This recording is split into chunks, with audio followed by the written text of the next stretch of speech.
Queridos irmãos, graça e paz em Cristo Jesus. Amém? Minha primeira palavra nesta manhã é de gratidão a muitos irmãos que nesta semana estiveram orando por mim, por minha saúde. Eu estive realmente um pouco gripado, mas graças a Deus já estou melhor. Não 100%, mas melhor. Dora também enfrentou esse problema. E estamos aí trabalhando e seguindo com a bênção de Deus e com as suas orações. Muito obrigado. Eu quero hoje retornar à nossa série de mensagens na carta aos Efésios. Nós já estamos no capítulo 4, já mais para o fim do capítulo 4. E eu quero reler o texto do último sermão, porque o sermão anterior, que preguei no primeiro domingo de agosto, ele está intimamente conectado com o sermão de hoje. Na verdade, é uma continuação. O tema naquela ocasião e hoje também é a nova vida em Cristo.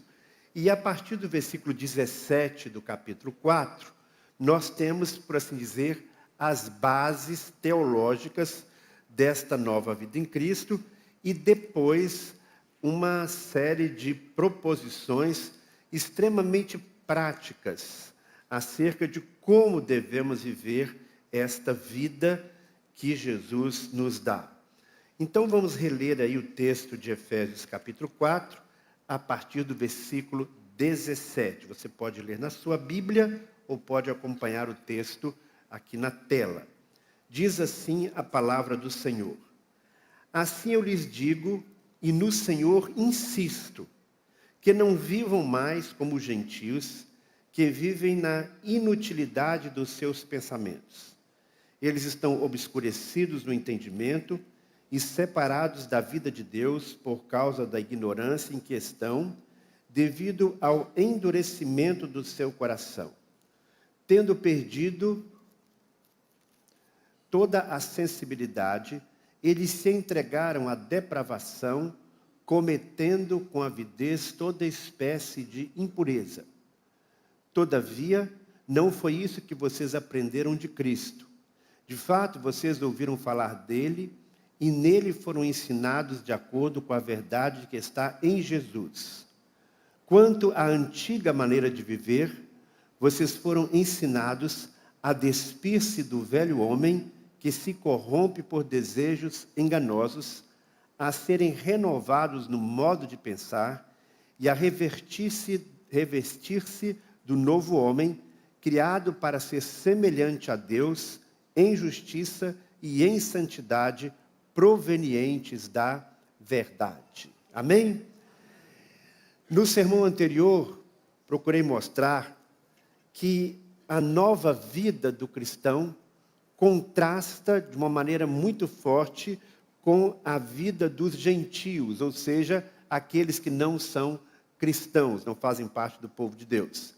Também esse texto que nós acabamos de ler nos mostra que essa nova vida está centralizada em Jesus. É a partir do modelo de Jesus, é a partir da comunhão com Jesus que vamos viver esta nova vida. E esta nova vida se manifesta de uma forma processual. É um processo que dura toda a vida, em que nós vamos nos desfazendo da velha natureza e nos revestindo da nova natureza. O apóstolo Paulo usa a imagem de uma vestimenta, que você tira uma roupa suja e coloca uma roupa nova. É um processo, esse processo de transformação. E o alvo desta nova vida, segundo este texto, é nos levar cada vez mais a sermos semelhantes a Deus. A partir daí, até o capítulo 5, no versículo de número 4, nós vamos ter uma série de conselhos extremamente objetivos, práticos, sobre como podemos viver essa nova vida. É claro que esses conselhos não abrangem tudo que envolve a nossa vida cristã, mas nos apresentam alguns exemplos bem desafiadores. Quando nós lemos este texto, eu fico impressionado porque o apóstolo Paulo sai de um discurso assim bem existencial, um discurso bem teológico, para sugestões bem do dia a dia, coisas muito práticas. E se nós lermos os versículos seguintes, nós vamos perceber que praticamente todos eles envolvem situações de relacionamentos. John Stott coloca isso muito bem quando ele diz que a santidade não é simplesmente uma condição mística experimentada com relação a Deus, isolada dos seres humanos. Então, a nossa espiritualidade, numa grande medida, ela pode ser aferida pela maneira como nós nos relacionamos com as pessoas ao nosso redor. E aí, do versículo 25 até o versículo 27, nós temos duas propostas bem práticas sobre as quais falarei nesta manhã. Leiamos então o texto agora na sequência de Efésios capítulo 4, versículo 25 a 27. Diz assim a palavra do Senhor. Portanto, ou seja, há uma conexão aí entre toda essa verdade teológica que ele vai dizer agora. Portanto, cada um de vocês deve abandonar a mentira e falar a verdade ao seu próximo, pois todos somos membros de um mesmo corpo. Quando vocês ficarem irados, não pequem. Apaziguem a sua ira antes que o sol se ponha e não deem lugar ao diabo. O texto aí é muito claro. A primeira orientação que nós temos, como que num par de orientações, mas que podemos reunir numa só proposição, está aí no versículo de número 25. E nós podemos resumir na seguinte observação, no seguinte conceito. Não minta e fale a verdade. Não minta e fale a verdade. Como é que você se sente diante desse desafio tão direto? Talvez alguém possa dizer assim, pastor, isso aqui que o apóstolo Paulo está falando, para mim é moleza. Eu sou uma pessoa honesta. Eu nasci numa família em que meu pai ensinou que eu devia falar a verdade, que eu não devia mentir. Eu tenho uma palavra confiável. Isso foi um problema lá na igreja de Éfeso, aqueles irmãos recém-convertidos que saíram do paganismo, que viviam uma vida de mentira. Isso era uma batalha deles, mas eu não tenho esse problema. Será? Não apenas naquele contexto lá da cidade de Éfeso, no primeiro século, mas em nossos dias, aqui em Fortaleza, no Brasil, e por que não dizer no mundo, nós estamos envolvidos em um contexto em que nós nem sempre sabemos o que é verdade, o que é mentira. Por isso, falar sempre a verdade, só por isso já se torna um grande desafio. Se nós vivêssemos num contexto em que a mentira fosse a exceção e não a regra, talvez fosse mais fácil nunca mentirmos. Por que é mais fácil mentir do que falar a verdade? A mentira, na verdade, meus irmãos, está no DNA do ser humano.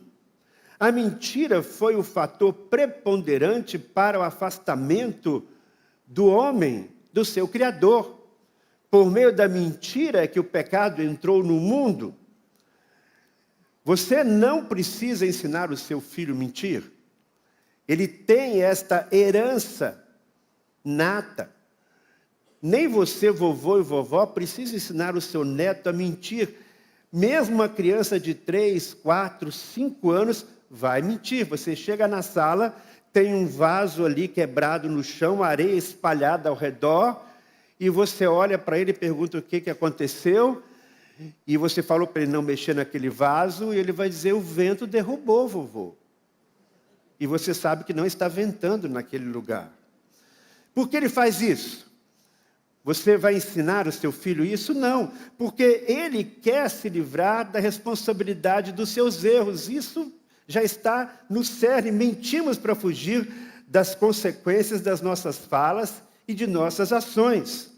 Abandonar a mentira e falar a verdade, na verdade, é contrário à nossa natureza primeira, mas combina com a nossa nova natureza, combina com a nossa vida em Cristo. A mentira tem outras facetas. Muitas vezes mentimos porque queremos aparentar ser aquilo que nós não somos efetivamente. É um problema realmente muito sério.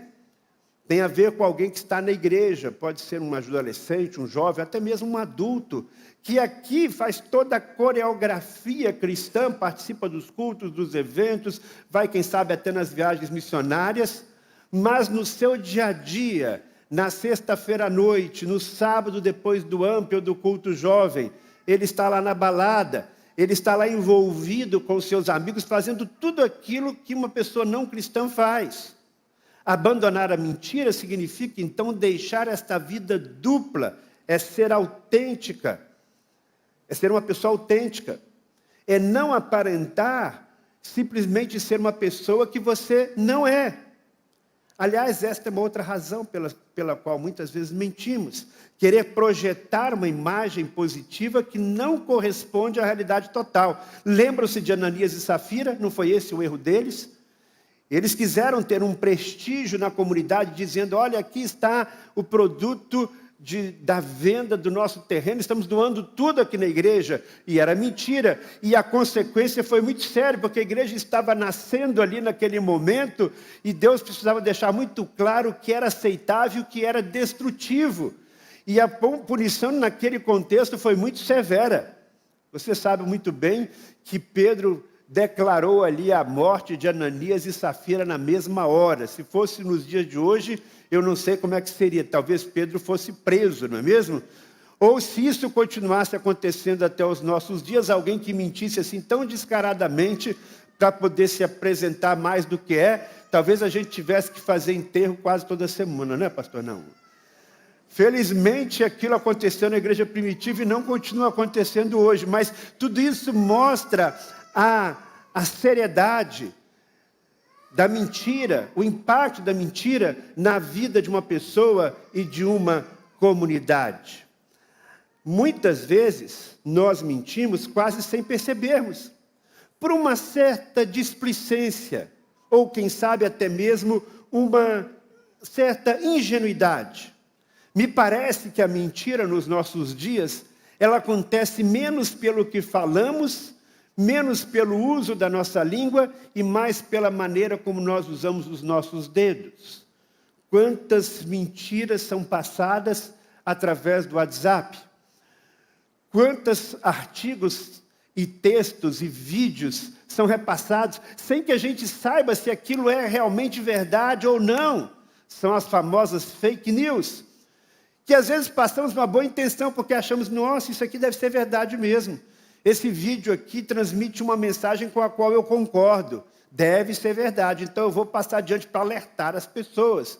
Mas muitas vezes nós não sabemos a procedência.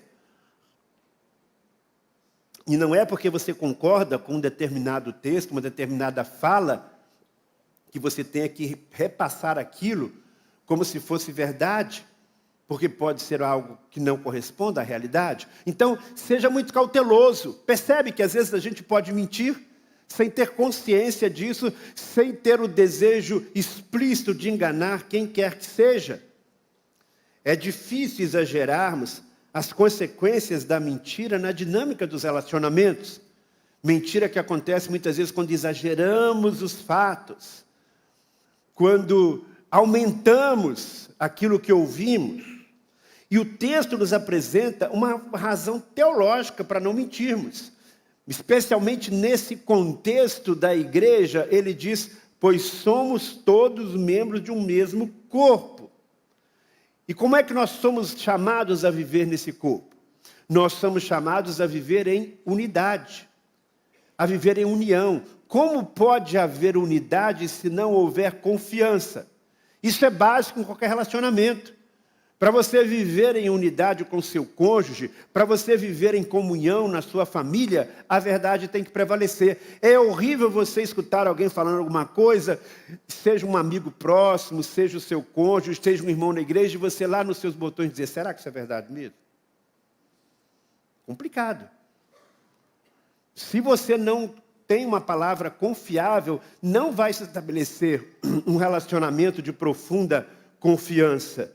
John Stott, volto a ele, diz, a comunhão é edificada na confiança e a confiança é edificada na verdade. A falsidade subverte a comunhão, ao passo que a verdade a fortalece. Então, nós temos muitas razões para falarmos a verdade, uns aos outros, em todas as circunstâncias, não apenas abandonarmos a mentira, mas falarmos a verdade. Porque às vezes eu posso saber a verdade e me omitir, o que também muitas vezes é extremamente prejudicial. Então esse é o primeiro desafio que nós temos. Esta nova vida em Cristo implica em deixar de mentir, abandonar a mentira e falar a verdade. Às vezes falar a verdade é difícil, mas é necessário. E esta verdade ela tem que ser temperada com amor, porque a Bíblia diz que nós devemos falar a verdade em amor. Porque tem gente que gosta de falar a verdade, mas fala sem amor, e aí complica tudo. E aí se torna realmente um problema, porque em tudo aquilo que a gente faz, a palavra de Deus nos desafia a fazermos em amor e por amor ao Senhor. O segundo desafio que nós temos está aí nos versículos seguintes. Quando vocês ficarem irados, não pequem, apaziguem a sua ira antes que o sol se ponha e não dê lugar ao diabo.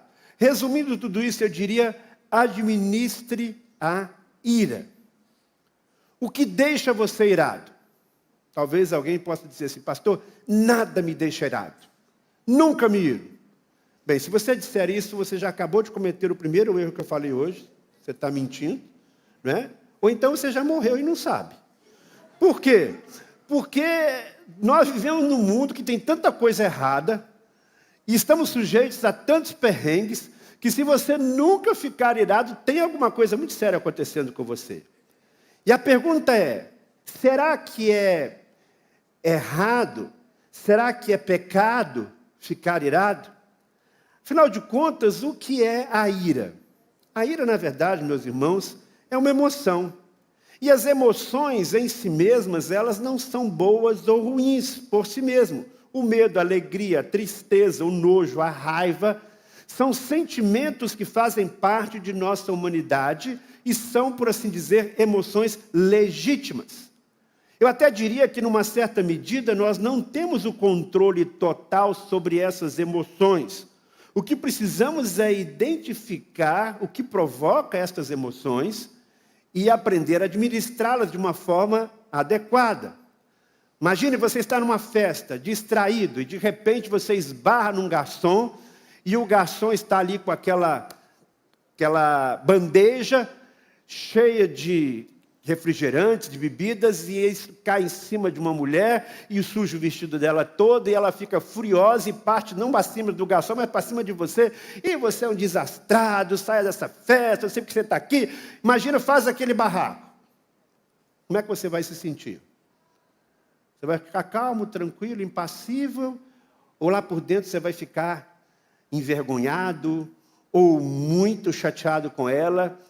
De repente você começa a sentir as mãos frias, você começa a querer, seu coração bate mais acelerado. Você é, entre aspas, responsável por essa reação que você está tendo, uma reação física? Claro que não.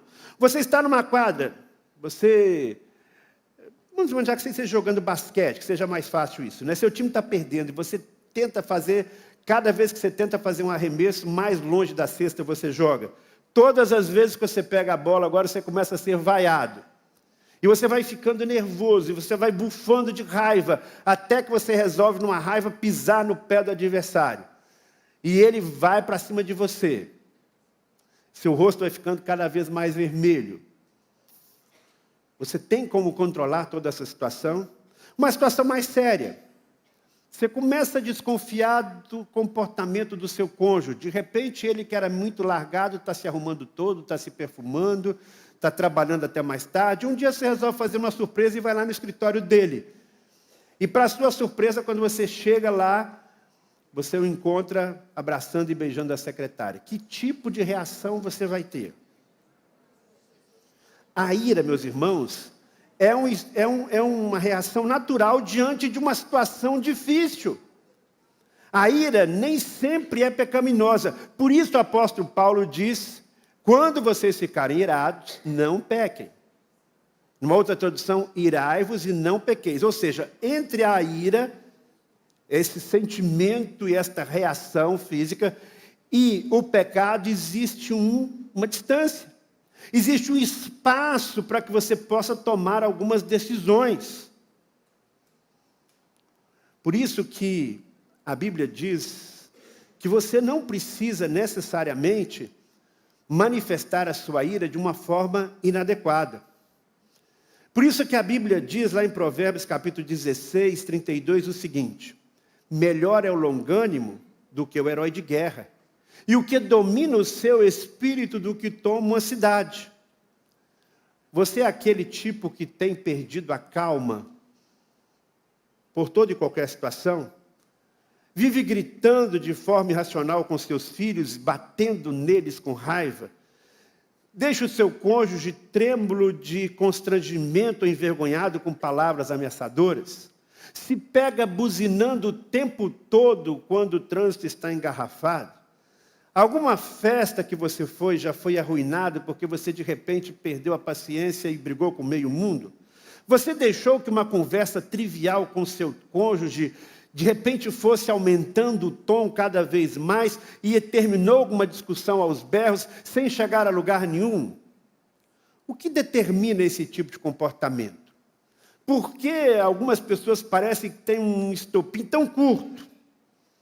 Diferenças genéticas, experiências na infância, maturidade ou imaturidade espiritual, circunstâncias, certamente uma combinação de tudo isso. Mas o que sabemos com certeza foi que Deus nos fez com a capacidade de ficar irados. Aliás, a Bíblia fala sobre a ira de Deus.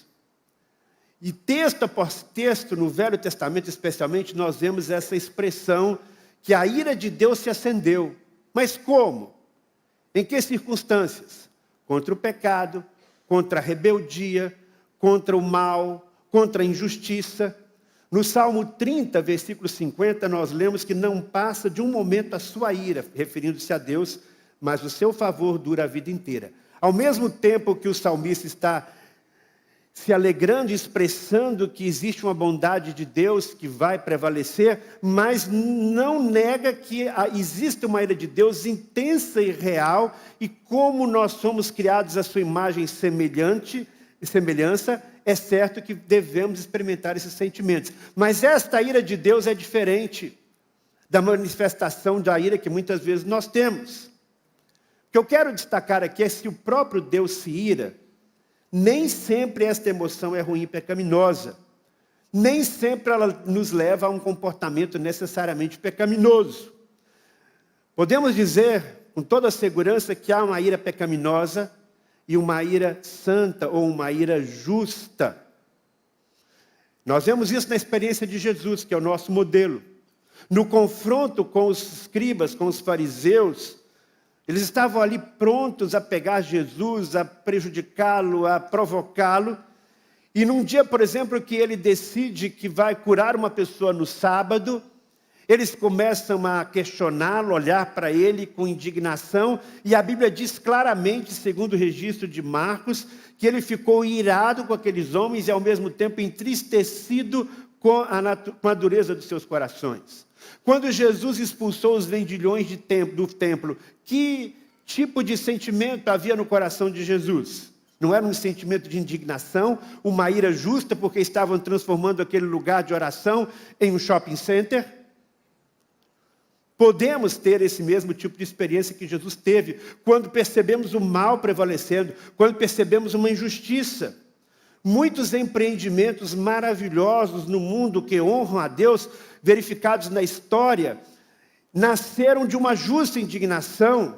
Martinho Lutero, quando ele viu aquela venda de indulgências e todo aquele erro, com tantas pessoas sendo enganadas, ele se indignou contra aquilo e ele foi estudar a Bíblia e ele foi pregar a verdade do Evangelho. Martin Wilberforce se revoltou contra a escravidão na Inglaterra, contra os navios negreiros, e ele se levantou como um político cristão que combateu duramente esse tipo de escravidão.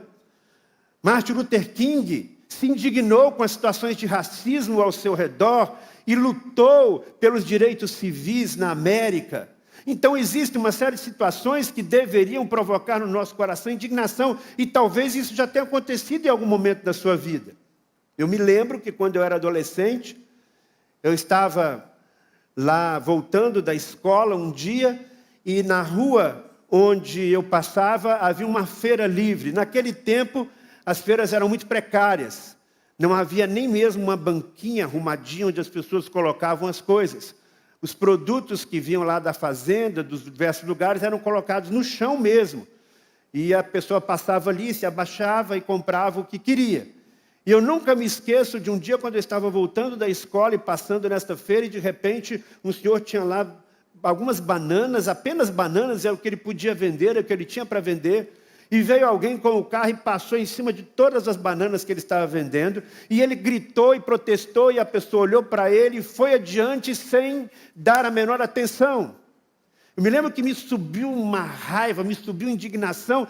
Eu saí correndo atrás daquele carro, mas não pude fazer mais nada. Isso é uma indignação justa.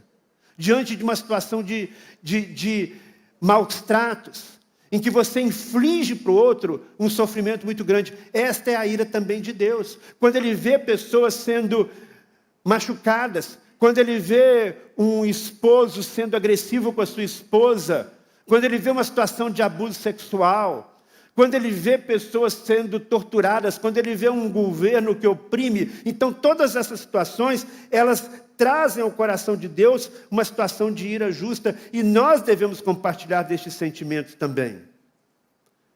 Mas sejamos sinceros, nem toda a ira que nós experimentamos tem a ver com este tipo de motivação. A ira que muitas vezes nos assalta não é justa nem santa. É uma ira pecaminosa. Uma ira que muitas vezes advém de circunstâncias triviais, adversas. São algumas vezes circunstâncias até um tanto impessoais. E que em diferentes graus, elas violam o nosso conforto, a nossa conveniência, os nossos objetivos, nossas preferências, nossos planos, aquilo que nós achamos que nós temos o direito. Esta ira, ela tem a ver com a mentalidade muito comum nos dias atuais, de que nós somos o centro do universo. E aquilo que deveria ser uma confiança e autoestima saudáveis, que Deus projetou para nós, muitas vezes esse sentimento é distorcido e se torna de verdade em um egoísmo doentio. E os limites saudáveis para uma vida na busca dos objetivos dados por Deus vão sendo deturpados com uma preocupação excessiva, com uma preocupação mórbida com o nosso bem-estar. E nós passamos então a achar que temos direito a um tratamento VIP o tempo todo. É a filosofia do eu mereço. E quando eu não recebo aquilo que eu mereço, eu me revolto. Às vezes até a gente amanhece bem o dia. Já aconteceu algo parecido comigo em algumas situações. Não com todos esses detalhes que eu vou dar aqui agora, mas já aconteceu. Você começa o dia animado, bem, o sol está brilhando. Em Fortaleza não é difícil, né? E aí você começa satisfeito o dia, mas mal sair de casa, começa a acontecer, ou ainda dentro de casa, algumas situações que vão fazendo com que a semente do descontentamento, e que depois vai se transformando em raiva, vai crescendo. Começa com o filho. Aquele filho adolescente que não quer levantar da cama, você tem que levá-lo no colégio, e ele começa a atrasar toda a família, e quando você sai, porque saiu atrasado, o trânsito está mais congestionado, e aí então você fica chateado porque você tem ou um motorista que avança na sua frente com toda a força, dá uma fechada em você, né? Ou então aquele lento, que tem que ter muita paciência, né? E aí quando você passa ali na padaria para tomar um último cafezinho, aquela fila interminável, já teve isso, né? Você está com pressa e aquele caixa é lento, e confere, e vai, e volta, e só tem um caixa, podia ter 3, mas só tem um, não é? É um problema muito sério. E aí você chega para trabalhar na sua sala e está tudo sujo, porque a pessoa que deveria limpar faltou naquele dia, e o fornecedor não enviou o pedido como combinado, o cliente cancelou o pedido, e aí depois de um dia complicado, você passa na escola para pegar o seu filho, ele não está lá no lugar combinado, na hora combinada, não tem como você falar com ele, porque o celular ficou descarregado, e aí você chega em casa, encontra o filho mais novo chorando, e a louça está toda em cima da pia, e a esposa não vai querer nada com você no fim da noite. Como manter a calma diante de um dia caótico desse, né? É bem verdade que nem tudo acontece num só dia, mas a soma, às vezes, de 3 coisas dessas já é o suficiente para tirar a sua paz. Quando eu preguei algum texto sobre esse assunto, quando eu preguei algum tempo atrás um sermão sobre esse assunto, os irmãos que estão aqui há mais tempo sabem que eu sempre falava do meu estresse no trânsito. Eu melhorei, meus irmãos. Devo dizer para vocês que eu melhorei. Comecei a sair mais cedo de casa, não marcar tanto compromisso quanto eu marcava, mas não significa que eu ainda estou perfeitamente curado. E eu percebi que mudou um pouco o foco, né? Hoje eu me estresso mais na padaria, não foi à toa que eu falei da padaria. Não, é porque é sério, né? Você está com pouco tempo, chega lá e só tem um caixa, e eu não exerço sempre o meu direito preferencial. Eu fico constrangido, eu confesso a vocês, né? Fico constrangido, eu podia ser preferencial, mas também confesso que tenho que exercitar meu autodomínio algumas vezes, quando eu vejo as pessoas muito lentas fazendo as coisas. Bem, eu falei aqui de pequenas coisas, mas que são suficientes para você não dar um bom dia, para você não testemunhar como deveria, para você olhar para a pessoa com raiva, para a pessoa perceber que você está bufando na fila e cede para o lugar porque você está bufando. É um problema sério, né? Mas existem, meus irmãos, outras situações muito mais sérias e complexas que podem despertar a ira no nosso coração. Como eu mencionei rapidamente, são pais que não cumprem seu papel e o filho percebe que está sendo desprezado pelo seu pai. São patrões que exploram seus empregados. São situações de violência familiar. O que fazer nessas situações mais complexas? Se você é vítima de tudo isso, como não viver com raiva, revoltado com tudo isso? Existem algumas reações que nós podemos tomar quando estamos numa situação em que a ira seria até natural e justa. Como é que você vai reagir a tudo isso? Eu quero falar de 2 reações equivocadas muitas vezes a gente toma, que algumas pessoas tomam.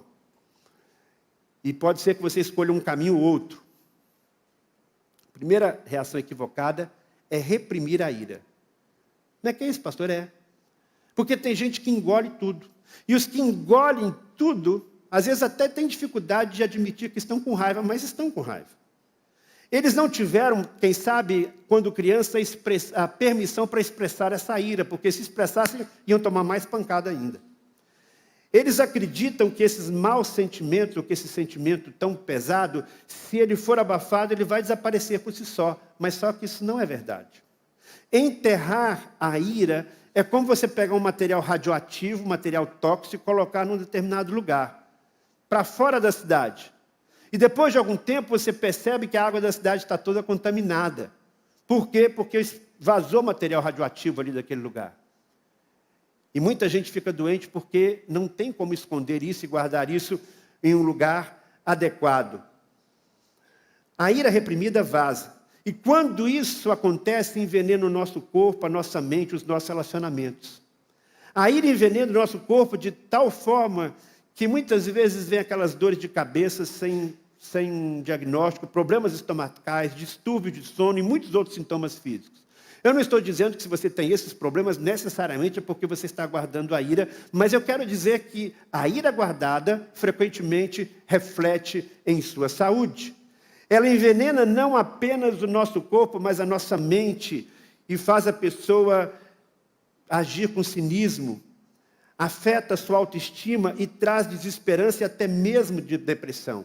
E um estado crônico negativo acaba se manifestando com o passar do tempo. Essa pessoa fica extremamente melindrosa, se ofende com qualquer coisa, fica com mau humor, irritadiça. E se alguém chegar a dizer, o que está acontecendo com você? Diz, nada não. Tem certeza? Não, está tudo bem. E com isso as pessoas vão se afastando, e a pessoa está com raiva, e o cheiro do veneno mortal continua exalando perto dela. O texto sagrado nos alerta sobre esse perigo. Quando ele diz, não deixe o sol se pôr sobre a sua ira. Quando você guarda a sua ira, você está fazendo isso. É claro que nós devemos entender aqui que o apóstolo Paulo não está falando aqui de que, olha, você tem o direito de guardar a sua ira de 6 da manhã até a hora que o sol se pôr. Não é isso. A ideia aqui é de que você não deve deixar passar muito tempo. Até porque se a gente fosse pegar isso aqui de forma literal, quem mora lá na Groenlândia teria 3 meses para ficar com raiva, né? Porque o sol não se põe. Então essa não é a ideia. A ideia é que você não deve ficar guardando a ira no seu coração.